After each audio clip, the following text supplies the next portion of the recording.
Hey, good morning, everybody. Welcome to Port City Church. I'm so excited to have a little bit of time to spend with you guys. Happy Thanksgiving week. Are you excited? Or actually, did you realize that Thanksgiving is this week? Like, it kind of snuck up on us, right? It's like it's here, and I love it. I love Thanksgiving. It's one of my favorite holidays, and this week's going to be hopefully amazing for all of you. Hopefully, you get a chance to spend time with family, and that in and of itself is amazing for you. I don't know a lot about the details of cooking Thanksgiving stuff, but I have one responsibility in my house, and that is to deep fry our turkey. And so just one little tip, that if you're deep frying a turkey, don't drop it in if it's frozen. Okay, that's right? It'll be a bad Thanksgiving for you. That's my only tip of the day, so take it for what it's worth. We're super excited to be able to spend a little bit of time with you guys. My name is Chris, and if you're a guest here, if this is your first time at Port City, you are our honored guest. We are so glad you're here, and if our volunteers or staff could help show you around or answer any questions, they would be honored to do that. And so just, find somebody in a blue shirt, and they'll be happy to show you around. We're excited about what this week is, but this past week has been amazing too, because a group of folks got started early with Thanksgiving this week, and that is our Overflow students who had the chance to celebrate Thanksgiving a little bit early with their annual Friendsgiving, and it was an amazing time. Any college students who were for the Friendsgiving? I know you are over here. Did you guys come? It was awesome, right? Yeah, it was an amazing time. Whenever you can gather about 500 college students and give them a really, really great, hot, home-cooked meal with all their friends and do a little bit of worship. Look at those smiles. Isn't it amazing? They are so grateful. And what's awesome about it is that so many of you were a part of making that happen, because hundreds of you signed up to bring food and to cook turkeys and hams and be a part of that night. So thank you for what you do for our college students. And Overflow, thank you for what you do in serving our college culture here in Wilmington. It makes a huge, huge difference, and we're super excited about that. And another way to be involved in what goes on around here, we mentioned this last week, as we approach the holidays, that we are mindful of a lot of folks who are connected to you who are serving our country. And they're going to be deployed over the holiday season, so they will be away from their families. So a few years ago, we decided to show them some love, and we invited you to write notes and cards and letters to our servicemen and women who are serving overseas or deployed away from their families during Christmas. We call it Got Your Six, and it's a chance for us just to show them some love and to encourage through the written word. And so if you have a family member or a really close friend who serves in our military services, and they're going to be gone during the holiday season, we would love to get their information. So out at guest services are some cards where you can fill out their information. We need it today, because next week we're going to have all those names available for you to go and pick one up and to let your family spend some time writing a card or a letter or note to our servicemen and women who are serving us so selflessly. And then we will send all those off all together at the same time and make their day. It's going to be amazing. Another thing that's really cool in our community that is one of our ministry partners that we get to see and experience, actually serve alongside of, is a group called Weekend Meals on Wheels. And it's an organization that comes and serves food on the weekends to our senior adults or our disabled folks in our community that they don't get food provided to them during the weekend. And so Weekend Meals on Wheels shows up and brings hot food that's been prepared. And instead of telling you about it, we thought it'd be a better idea to show you about it and let you hear the story of a young lady named Miss Elnora. You're going to love her as she shares her story of Meals on Wheels. Hey, darling Drew, how are you? I'm bright-eyed and bushy to you, now that I'm talking with you.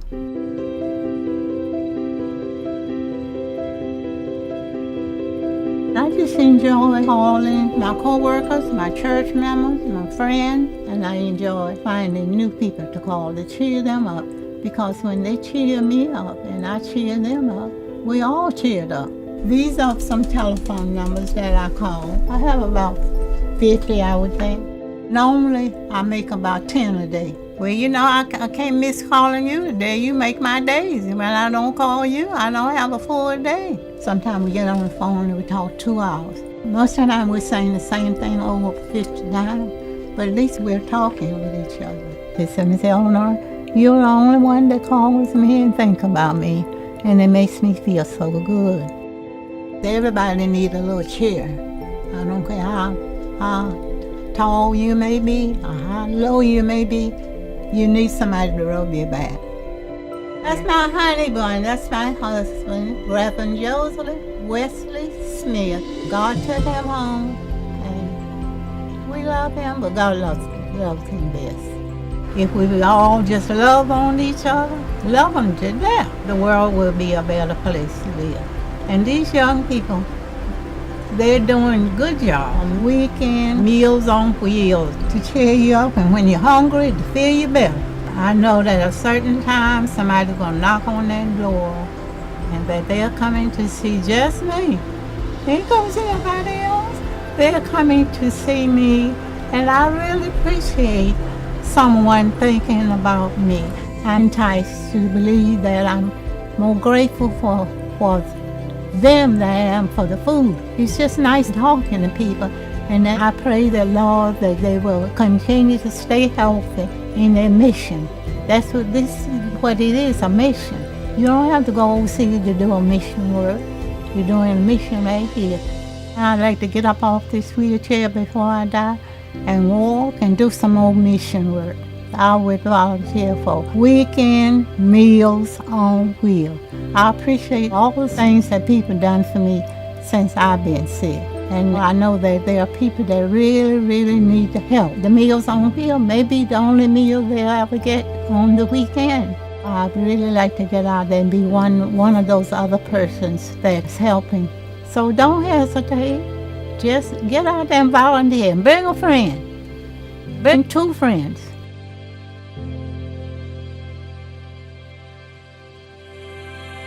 Is she awesome? I want to be her friend. So if that kind of thing sounds like it's something you could do with your family, we'd encourage you. It's be a great opportunity to serve with your whole family. They have folks who volunteer in preparing meals, some who deliver, and some who just contribute financially to Weekend Meals on Wheels. Katie, who's on our staff, with some other folks, are going to be in the gallery after the service to let you know more about that. If you want to sign up or just learn more about it, they would be happy to tell you about it, because we could fully endorse that, say it's a great thing for you to do. We're excited about today and where today is headed. We're in week 3 of the series. It's all about disappointment and how do we live as not being defined by our disappointment.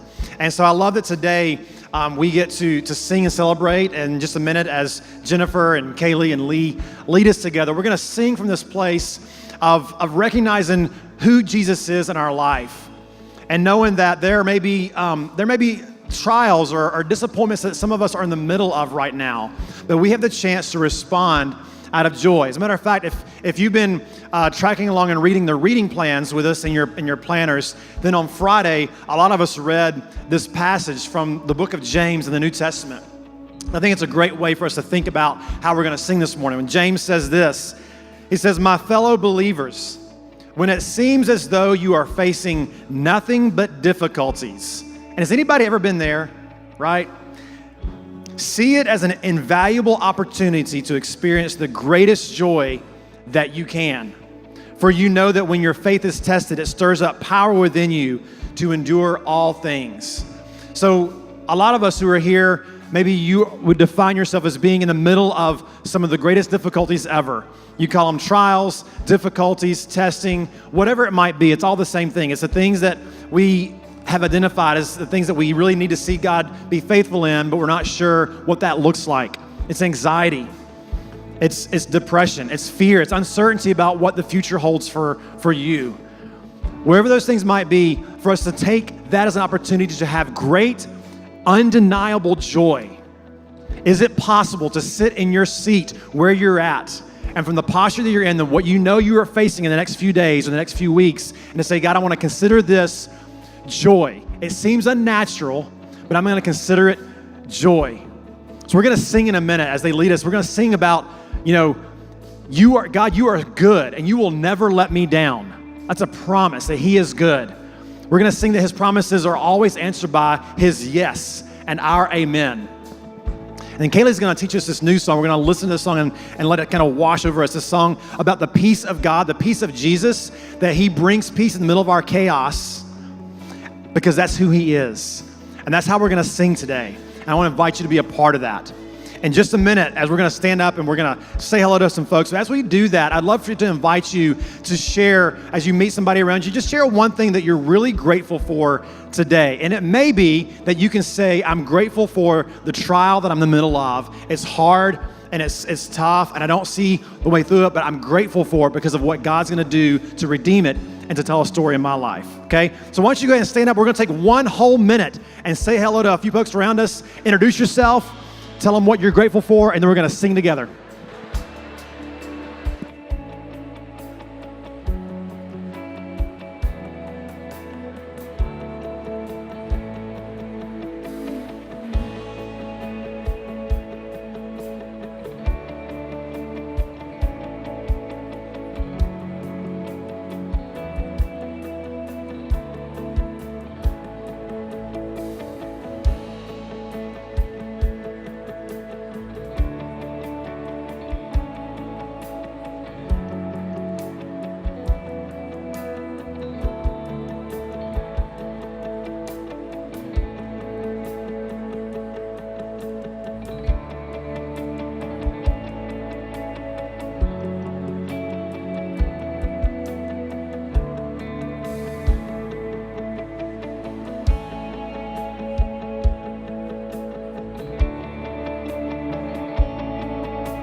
Good morning. Yeah. Friends, it's so good to be together. So my name's Jennifer, as Chris said. The next few moments as we are moving into this time of singing and worshiping with our voices, I've just been reminded by reading the Psalms recently that there is so much imagery of the creation that is revealed through the scripture, and I feel like it just gives us this glimpse into the heart of God, into who he is, and all these different parts of his character. Some of the things we're going to sing in the next moment are going to be that God is the mountain where we run, a place for shelter. He is the fountain that we drink from, this unending supply of something that satisfies and sustains us. He's the shadow, the place of protection. And so this may be a familiar song for a lot of us, but I want you to sing it like it's fresh. I want you to sing it like it's new, and I want every lyric that we sing together today, I want your mind and your heart to engage and let it be our song. Does that sound good?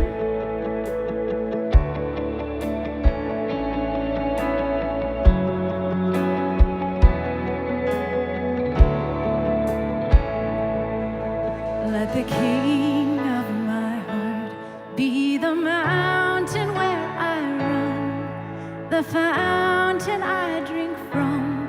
Oh, he is my song. Yeah. Let the King of my heart be the shadow where I hide, the ransom for my life. Oh, he is our song, and we sing that you are good. Make it your song. Good. Oh, you are good. We sing, you're good. Oh, and you are good. Come on, you're good. Oh, you are good. You're good. Oh, let the King of my heart be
gonna let me down. Come on, let's declare that this morning.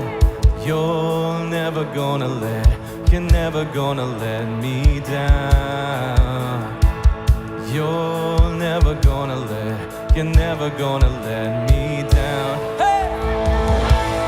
You're never gonna let me down. You're never gonna let me down. You're never gonna let me down. You're never gonna let me down. You're good, you're good. Oh, you are good, you're good. Oh, you are good, you're so good. Oh, you are good, you're good. Oh, you're never gonna let me down. You're never gonna let me down. You're never gonna let me down. You're never gonna let me down.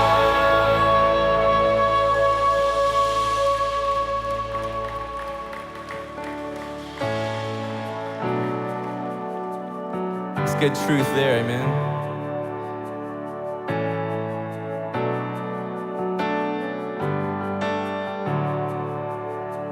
Father of kindness, you have poured out grace.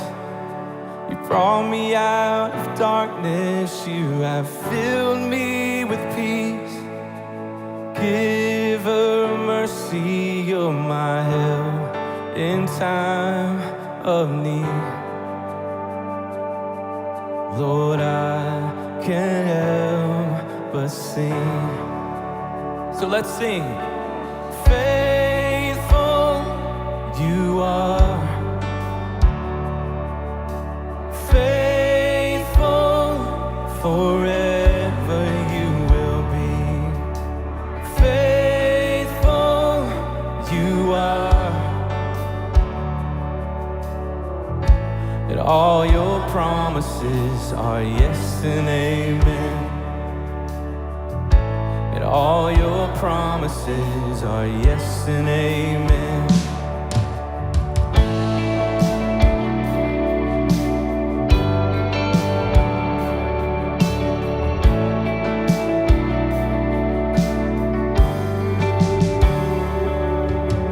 Beautiful Savior, you have brought me here.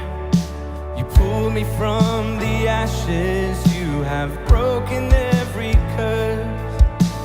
Blessed Redeemer,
He is faithful.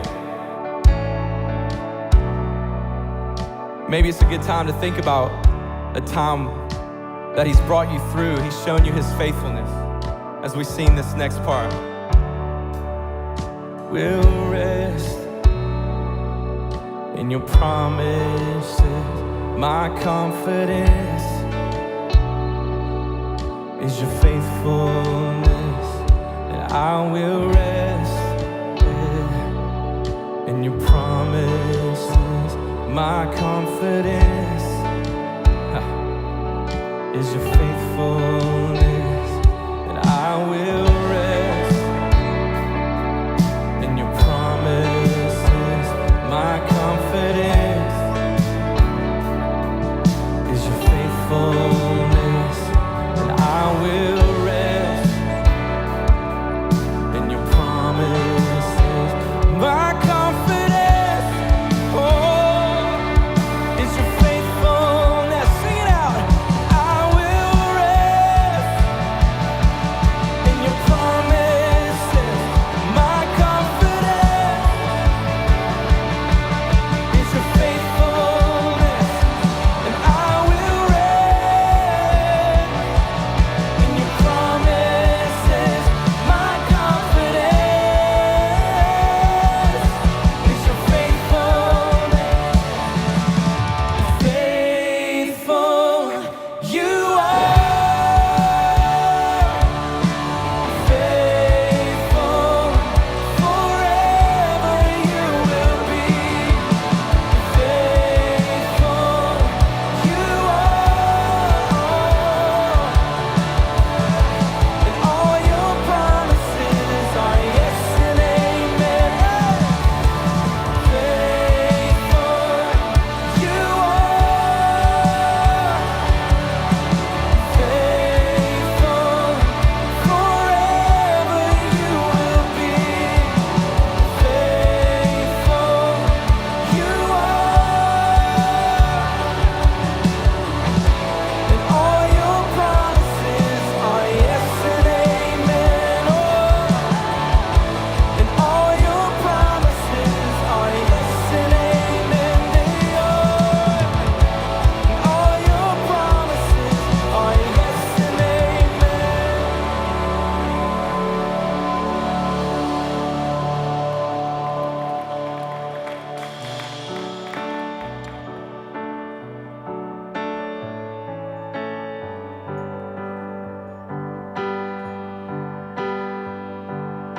You will stay true, even when the lies come. Your word remains true, even when my thoughts don't line up. I will stand tall on each promise you made. And let the rest fade away. There's a peace far beyond all understanding. May it ever set my heart at ease. And ere anxiety comes, I'll remember that peace is a promise you keep. Peace is a promise you keep.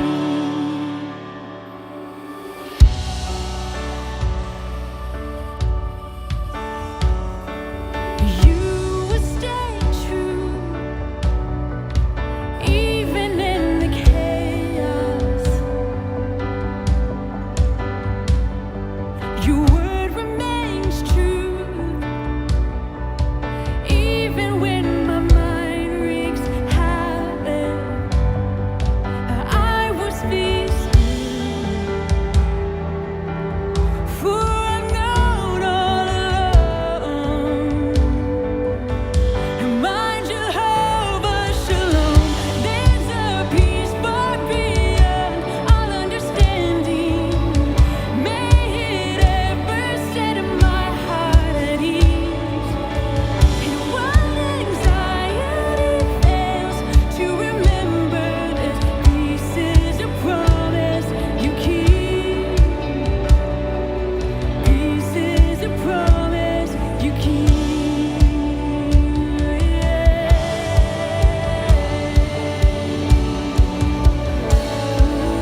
Dear Jesus, I just thank you that you are the keeper of peace. And what the enemy means to destroy, God, that is not your heart. Your heart is to restore. And I believe that in this time, and in this moment right here, that you are here to restore, that you have set the captive free. I thank you for that promise that you restore our hearts to be more like you, that you are doing a new thing in us, that you're taking the ashes that are falling to the ground, that you are restoring that to something to breathe life. That is what you're doing. You're breathing life in us. Father, I thank you that your word and your truth is a constant miracle that we can hold on to. It is healing to our souls. It's refreshment to our bones. That we can anchor our souls to your steadfast love. Because when we anchor our souls to your steadfast love, we can rest and we can breathe and we can seek your face and know that the peace is activating in our souls just to see more of who you are, to see our circumstances in a different light. Because that's who you are, God. You are a keeper of peace, that you are, the peace is a promise that you keep.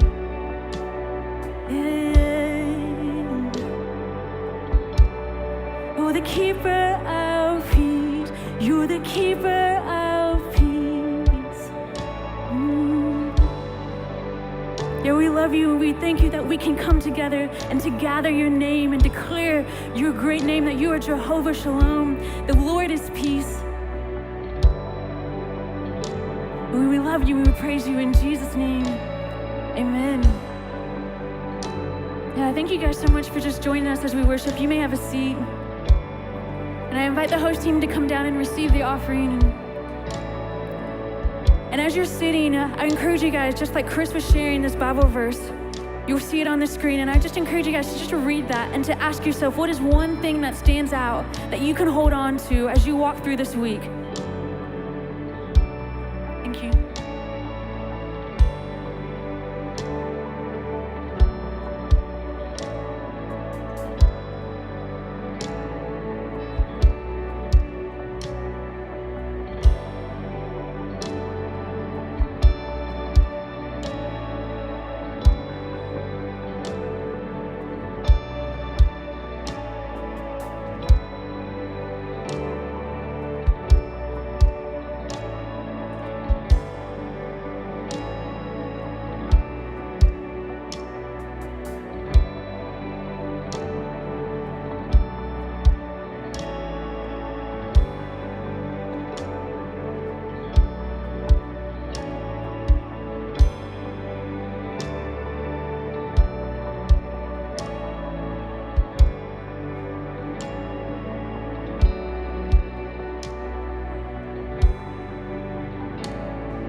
Good afternoon. It's good to see all of you here. Thank you for being here. A couple things as we kind of jump into to our third installment of the series called The Hand We're Dealt. We're talking about everybody's favorite topic, disappointment. So before we do, many of you guys, just want to update you on where we are sort of with our hurricane relief. I guess if you've driven up today, you noticed that the trucks and everything, almost everything is gone. And Samaritan's Purse left yesterday from our Wilmington campus and headed back to their headquarters and on to the next disaster. So I wanted to take kind of a moment publicly to thank them They were here early, have done an amazing work. They're still positioned or stationed in our Jacksonville campus and our New Bern campus. Total to date from the time they arrived until yesterday, we've completed over 1,800 orders, yards that have been cleaned up through them. Over 6,000 volunteers. That's a ton of people moving through here. We also, again, we still need some help up in the Jacksonville, New Bern area, and we've still some folks and volunteers moving up there. One of the things that happened, so I wanted to just say thank you to all of you who volunteered, continue to volunteer in various areas of the relief efforts. One of the things that happened, we were talking about this when we first got here and things were kind of going south as the hurricane was coming through. One of the guys from one of the relief organizations, Convoy of Hope, he sat us down and he said, Mike, and he was talking to us, and he said, this is what you can expect. This is what you should expect over the next few days, the next few weeks, the next few months. And he kind of talked us through what this is going to be like and the stress and the uncertainty, and then how things get back to normal and everybody forgets, and there's still a lot of folks who are displaced. But one of the things he told us, he said, look, you guys are going to be, your building's going to be open 24 hours a day. You're going to have people here. You're going to miss some of your services because of the disruption of schedule and power and such and storm damage. And he said, you guys are going to take a financial beating. That was actually his words. And fortunately, we did, but we also have had a lot of folks come through in a lot of generous ways to help both the organization of our church and also the way we are postured to help other folks. But one of the things that happened was really cool is a lot of churches from around the country, not a lot, but a few churches from around the country that we have relationships with who've been through disasters, whether it be in Texas or even some of our folks a little bit further south. One church called us.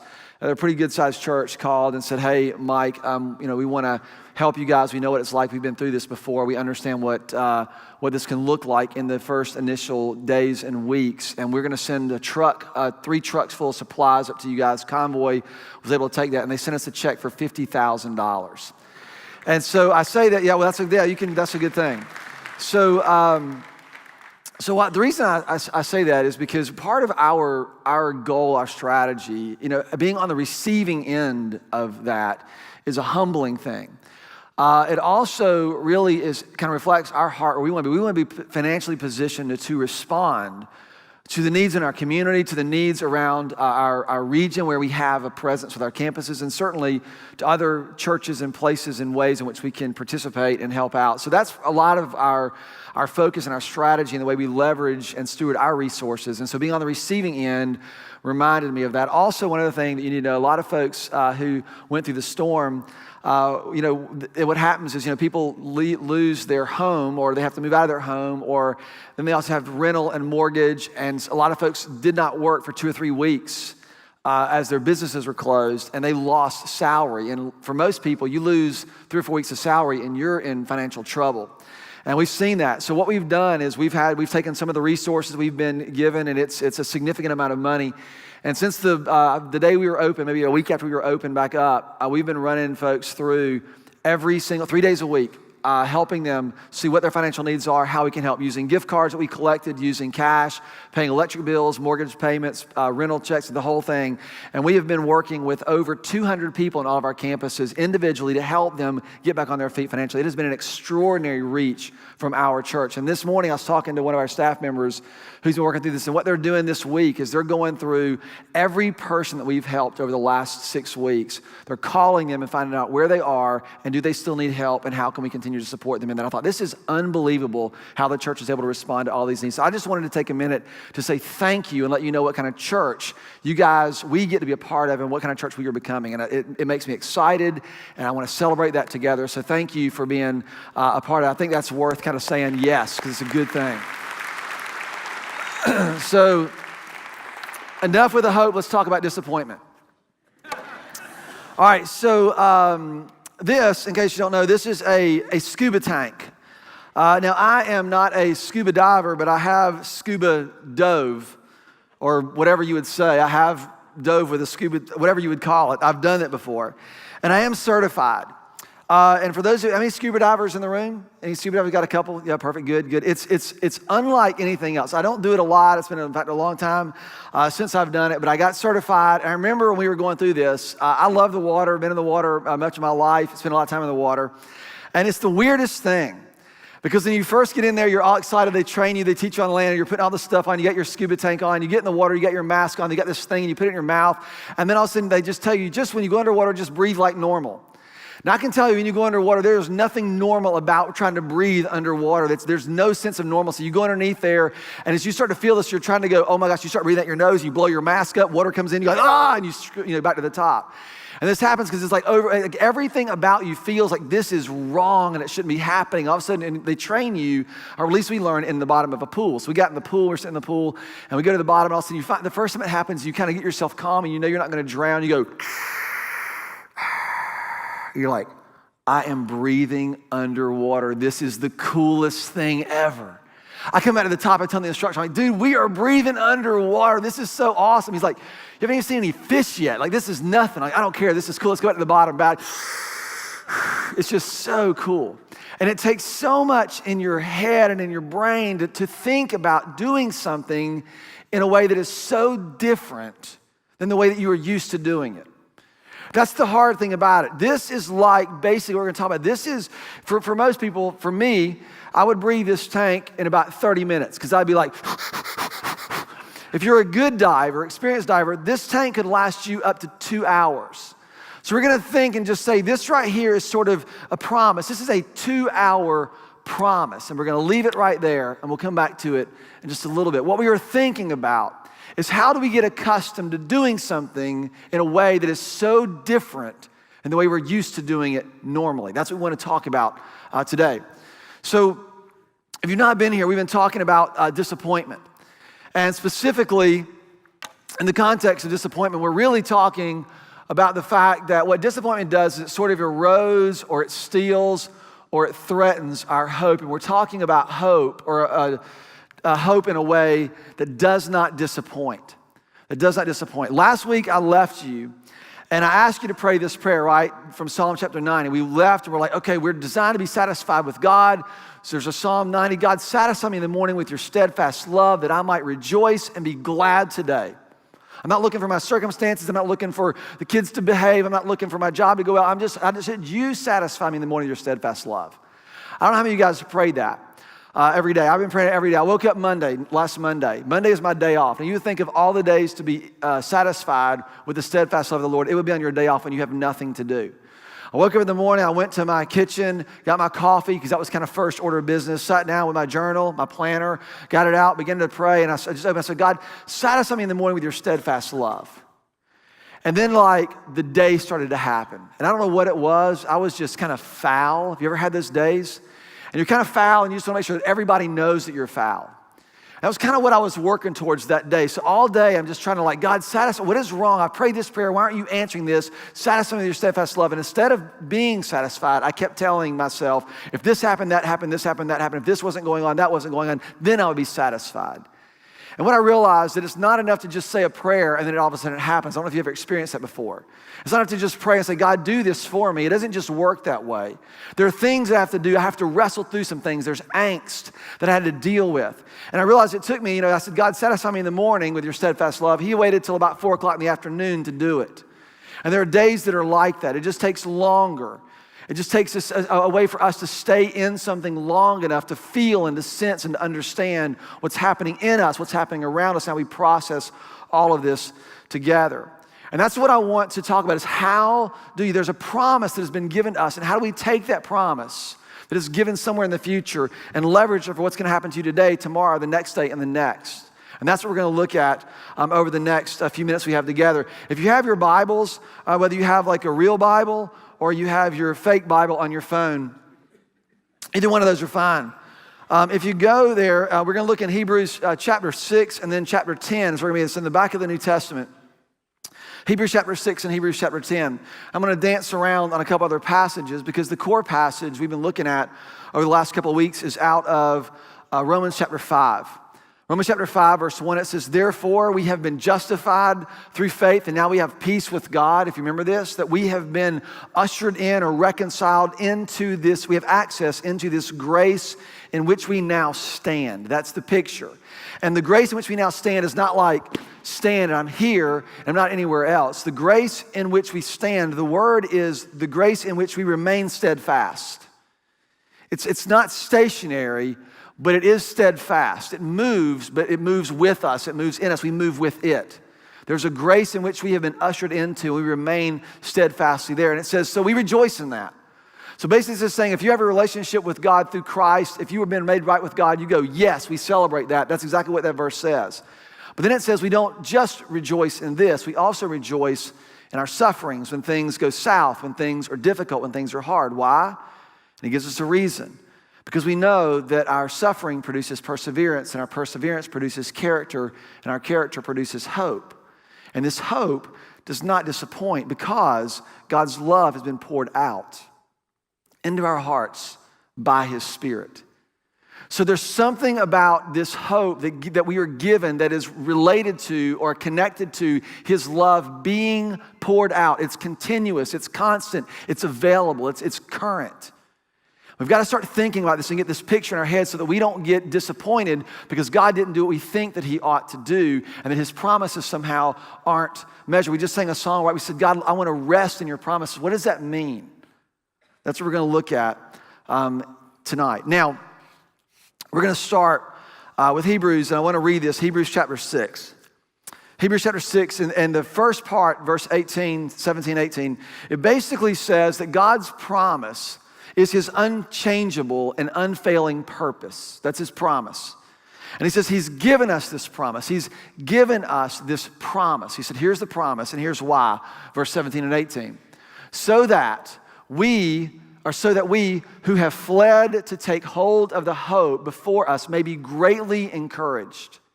He has promised us so that we will be encouraged.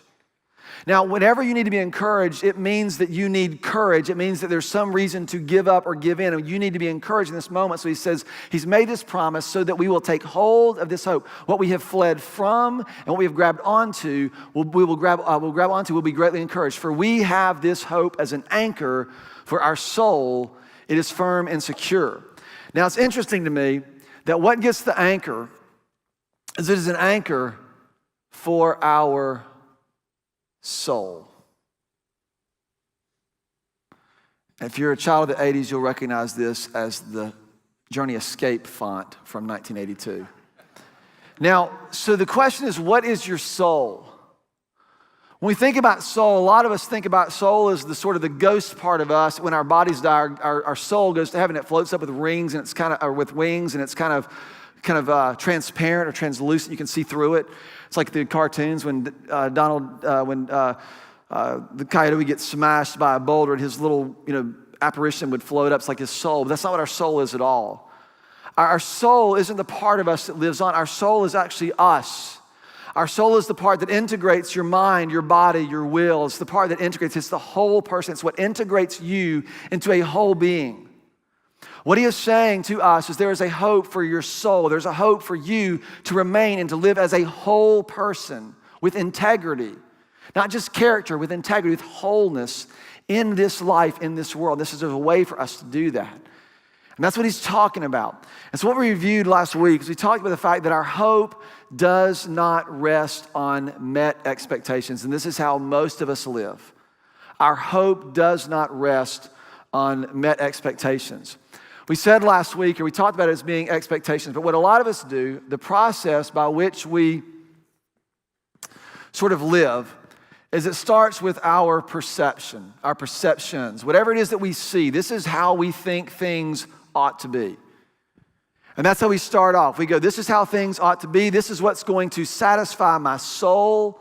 It's going to be this job or this much money or this person or that girl or that guy or this relationship or these kids or this school or this, that, whatever it might be. We say, these are the things that are going to satisfy my soul. And we have perceptions for those things. And that's how most of us start off. We don't do it intentionally. It's just the culture that we live in. It's just the way in which we live, the way we are accustomed to living, the way we naturally do it. You look around, you see what you like, you feel, ooh, that feels good. That will satisfy my soul, and then we begin to pursue it. That's how it tends to work. Then what happens is anytime those perceptions come true, we think of them as blessings. Now, I want to be really careful. I'm not knocking blessings or how we describe good things in our lives. All I'm saying is that when we think about our perceptions, most of the time, when those perceptions, when we get into the school or we get the right amount of money or the right job or the right promotion or the right spouse, we say we are blessed, and it's a blessing that has come to us. More money, better health, all these things are blessings to us. And depending on how Christian you are, a lot of times we'll chalk them up to God's blessings. And this is how we pray. I have marker all over me. All right, hold on. So here's the interesting. So I remember I was talking. There are churches that just teach this. I remember I was with a guy and he was talking to me. This is years ago. We were having coffee, and he says to me, and we're having coffee. He says, "My God has just blessed me. He's got a house at the beach, and he's got all this cool stuff, and his business is going well. God has just blessed him." And now, just so you know, I have a 1989 Volvo station wagon that I've been driving for 20 years, almost 20 years. I've been driving. It's got 340,000 miles, 340,000-ish miles. The odometer's broken, so I don't know how many miles it really has, but it's a lot more than that. I've been driving this thing. It's a great, great, great car. I'm actually driving my dad's car now, but it's a long story. But I own this car. I still drive this car. I love this car. So he's talking about how blessed he is. We get out there, we're in the coffee, we walk out in the parking lot, and he gets to his car, and he's got this big, nice SUV that cost a ton of money. He said, "Mike, look at these blessings. Think about how much God loves me." And I looked at my car. I said, "What do you suppose God thinks about me?" This is just how we think. It's not wrong, it's not bad, it's just how we think. It's the natural way in which we live. So what happens is, when you start thinking this, what is the end result? Why do we want these blessings? I was thinking about this. What is it we're trying to do? What do we think will satisfy the soul? We think of it as this sense, or I think of it as this sense of relief. And people have asked me and said, "Mike, is it wrong to ask God to relieve us from pain or heartbreak?" No, it's not wrong. We're going to talk about that next week. That's not what I'm talking about. I'm talking about relief from what? For most of us, what we want is we want relief from having to depend on anyone or anything for our soul satisfaction. We're asking God, if you'll just give me a little bit more money, I won't have to trust you or anybody else because I will have sufficiency in what I already possess. If I can get all these things in order, then human beings like predictable, controllable outcomes. It's how we're wired. It's the world we live in. And so most of us, if we're honest, we are always praying. We see how things would work. We ask God to bless them so that we don't really have to trust anyone for anything. That's kind of what our default belief as to what will satisfy our soul. And so this is sort of how it works. The foundation that we looked at last week and we've been talking about is the foundation of our hope cannot be met expectations. That is a disastrous way to live. The foundation for our hope is God's demonstrated love and his promised redemption. So what's the problem?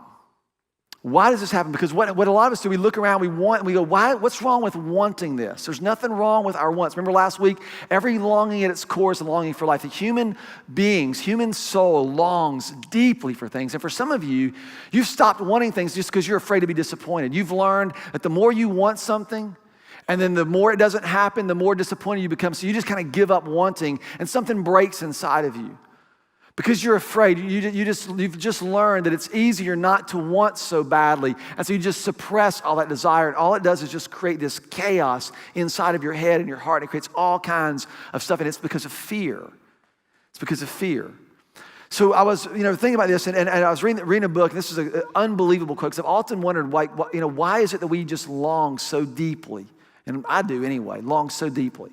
It's a fantastic book by John Ortberg. It's called Soul Keeping, one of the best books I've read in the last 5 years, maybe in my life. It's extremely good. And he says this. He says, the truth is the soul's infant... Actually, hold on. Take that down. Don't put it up yet. I want to help you see one more thing, because here's what I before I share that.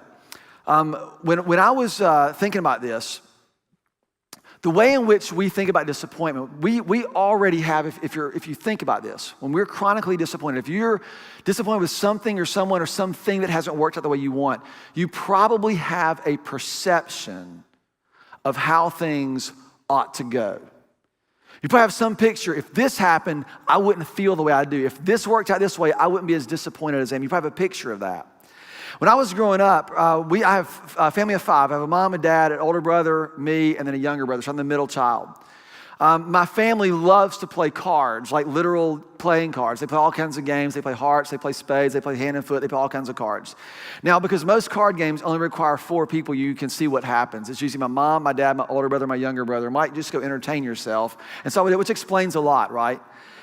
And so they would all play cards. And so every once in a while, so I just never liked it. It was boring, it took too long, whatever. So every once in a while, when one of them couldn't play, they needed a 4th. I said, hey, Mike, we only have 3. You want to play cards? Not because you think you're good, just because we don't have 4. So will you play? So like a dummy, I would play. And this would happen like every, Thanksgiving where we get together for holidays. Mike would end up playing cards with him, 4 people. We played this game called Hearts. And Hearts is a game where you get 1 card the first hand, 2 cards the second hand, 3 cards the third hand. This goes up to you get 13 cards and all the cards are dealt. But the cool thing about this game is you get to bid on how many hands you think you're going to win. And I thought, this is great for someone who's terrible at cards because I just bet I'm going to lose every time. This is awesome. This is like a game made for me. And what happens is we get into 4 or 5 cards, we're playing cards, and I'll play a card, and my brother or somebody else will go, why are you playing? Because they count your cards. Like, it's frustrating. They all know what I have in my hand all the time. Like, how do y'all know this? And they all know this, and I play like the 2 of diamonds. They go, why are you playing that when you got the 7 of clubs? I'm like, how do you know I have the 7 of clubs? And why are you asking me about what I'm playing? It's my hand, right? And then when they lose, this is what happens. They go, well, if Mike would have played the card he was supposed to play, then I would have blah, blah, blah, blah, blah. And they have this whole scenario how things would have worked out. And I'm going, you're just mad because I lost, and in losing, I won. This is an amazing game of cards. And so what happens, but this ain't what happens to us, because this hand that you're dealt, right? You get this, and when things don't go the way you want, you think if someone else would have done this or that, your hand, your life would have been completely different. Or maybe if that doesn't work, you just decide to fold and wait for the next hand anyway. We all have this picture. And this past Wednesday, we were reading this, right, from Psalm 115. You've been following along on the devotions, and if you've been following along your planner, Psalm 115, it talks about making idols that have hands but can't feel, eyes but can't see, ears but can't hear. And then in verse 8, it says this, that those who create these idols will be like them, and so will all those who trust in them. Those who make these idols will be like them, and so will all who trust in them. And I began to think about, what is it that we make? We don't make idols with hands that can't feel and ears that can't hear. We don't do that. But you know what we do make? We make a way. You and I begin to create a way. How could I get this to happen? As soon as you get a sense of what God has promised you, we start calculating how we can manipulate, organize, live our lives in order to make this happen.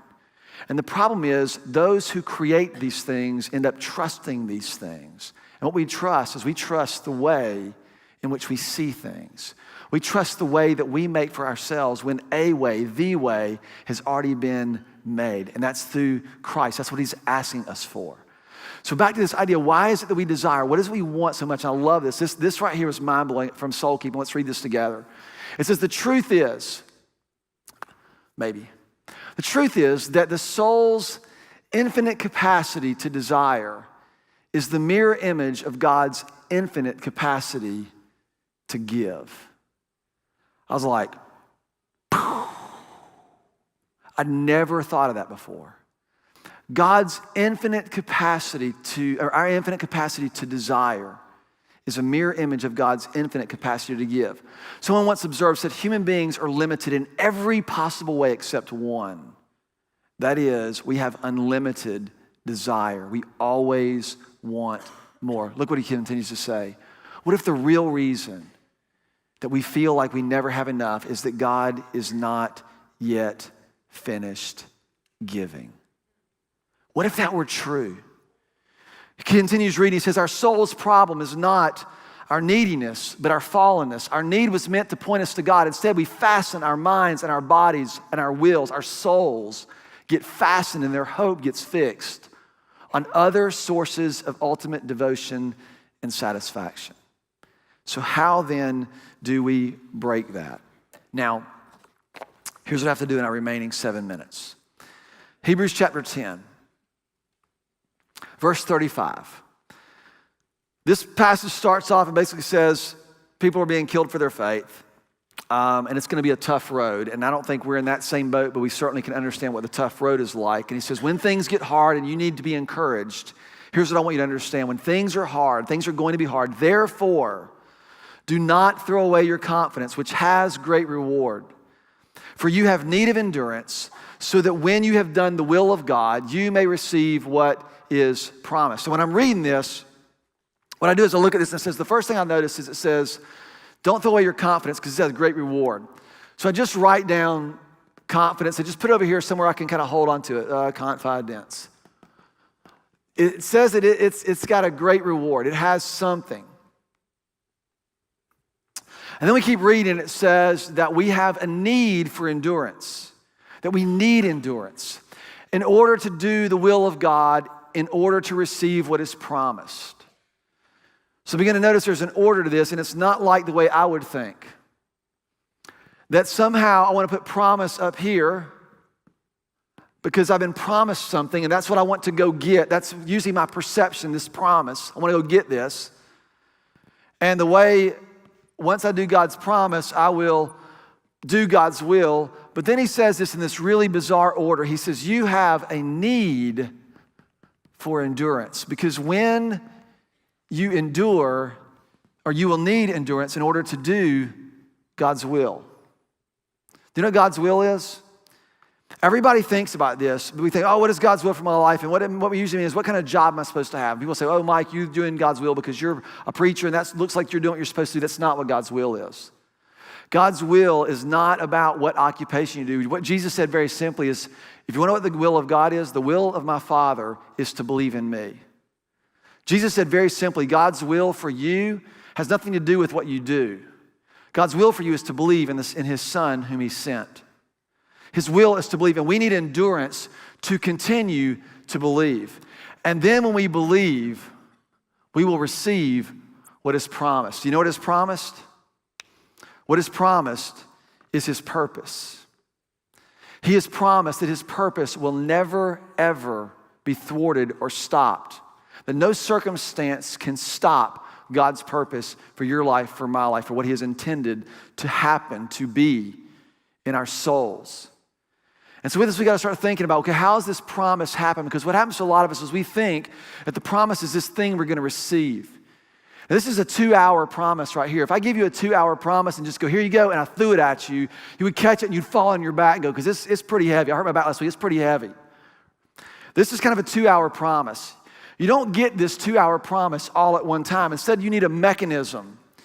You need a mechanism to receive this promise. And in the diving world, they call this a regulator, which is actually a very good thing because a regulator regulates. It causes something to come at you in a way in which you can both take it in. Wow. There we go. Can take it in. You can receive it. It can have its full benefit. And it comes to us like this. And the beautiful thing about this is, you know when this 2-hour promise gets fulfilled? 2 hours from now. It's pretty simple. 2 hours of air, that promise is fulfilled 2 hours from now. So sit here and go, all right, wait on 2 hours of promise. It comes at you one breath at a time. And at first you want to panic because it doesn't seem like that's the way things should be. That's not how I normally am used to living. You have need of endurance so that when you have done the will of God, when you have breathed and believed, you'll begin to receive what is promised. What is promised? That He has a purpose for every single thing that is going on. He works all things together for good. That our disappointment isn't just an abandonment of your soul or your promise, but He says there's actually a hope for your soul. You see, what a lot of us do when we get frustrated with God or frustrated with circumstances, we throw away the whole kit and caboodle. You know what He says? Don't throw away your confidence. Your confidence isn't this. Your confidence is this. You know the first thing that happens when you're underwater and you panic? You know the first thing that happens? Have you ever noticed this? That whenever they tell you when you're learning how to dive, I always put the mask on my head because that's the most natural place to do it. It's like, They say don't ever do that. It's a sign of a panic diver. Because the first thing you'll do in your panic is get everything off of your face. The first thing you'll do when you panic is to throw away the very thing that can sustain you. Do you see the point?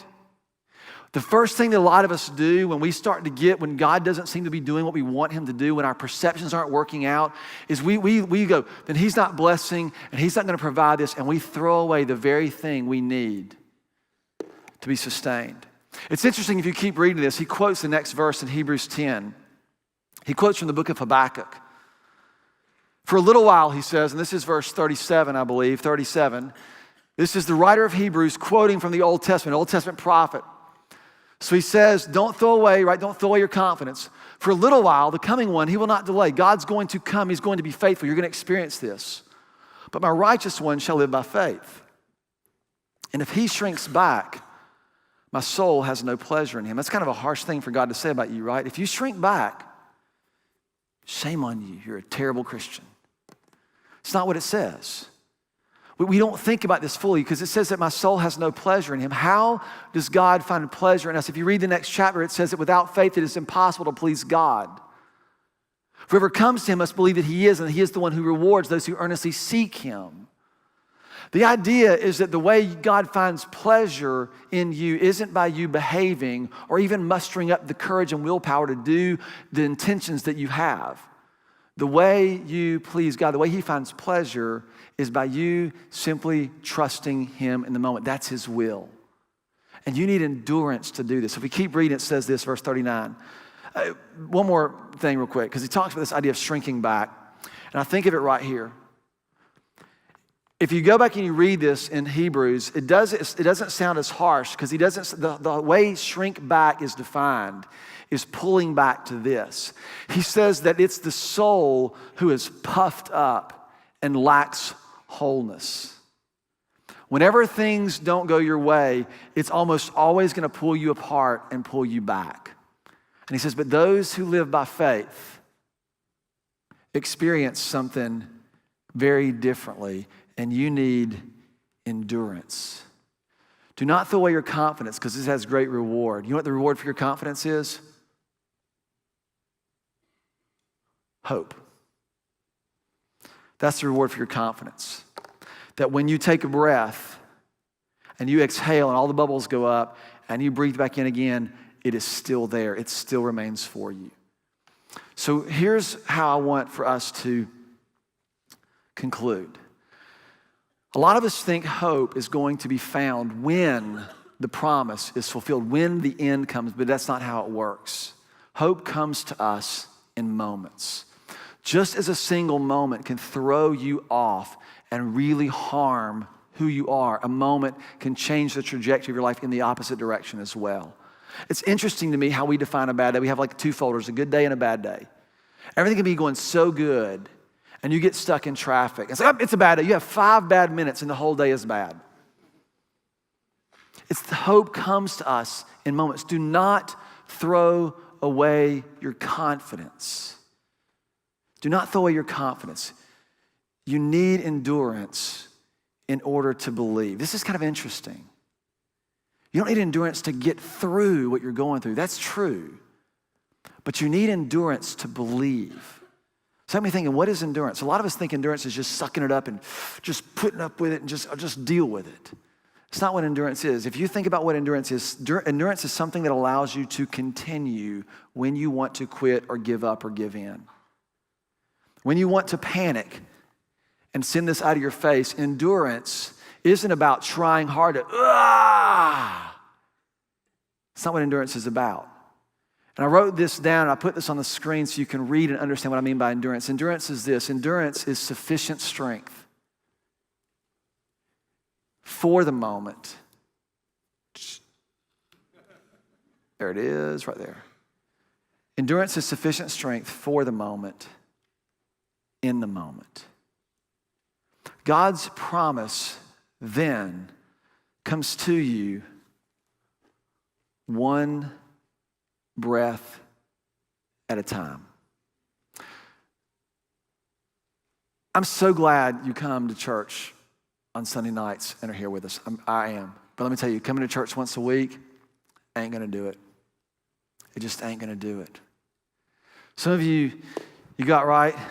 Here's God's promise, full tank. And you'll bring this full tank back next week.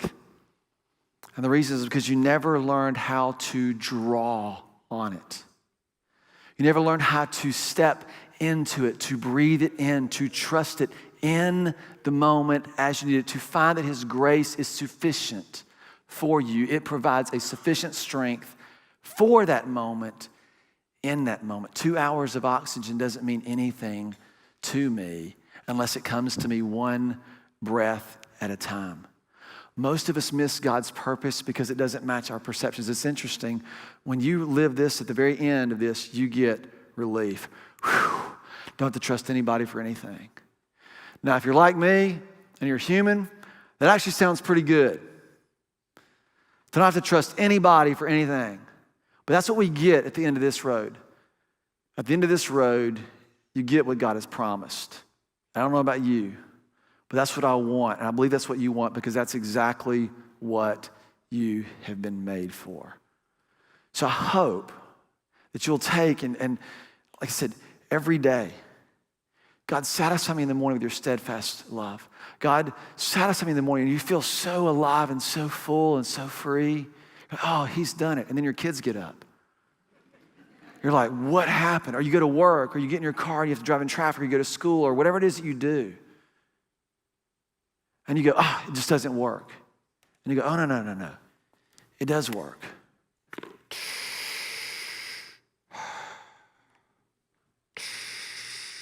One moment at a time. That's how His hope comes. And that's a hope that will never disappoint. Let's pray together. Father, thank you that you have made a way. And God, we confess to you that we have made a lot of ways as well. If you would do this or you would do that, or this person would do that, or this job, we have all those things that we believe would satisfy our souls. But Father, you have purposes that we don't always see and certainly don't understand. God, my hope and my prayer is that the need for endurance isn't a punishment. It's actually the way in which we experience the hope and the thrill of the promise that you have made to us. God, I pray for those who are struggling to continue to believe that you would give them sufficient strength in the moment for the moment. God, that you would give them faith. That faith that we have in that moment brings you great pleasure, and that would be enough. We'll begin to satisfy, we'll begin to sense that as we walk and live in step with you. Father, I ask that you would do this, certainly so that our own souls would be satisfied and we would be full and free and alive. But God, I also ask it so that you would be glorified and that people would see our hope and it would radiate into a world that desperately needs it. And Father, that's my hope, that's my prayer, and I ask this in the name of your Son, Jesus. Amen.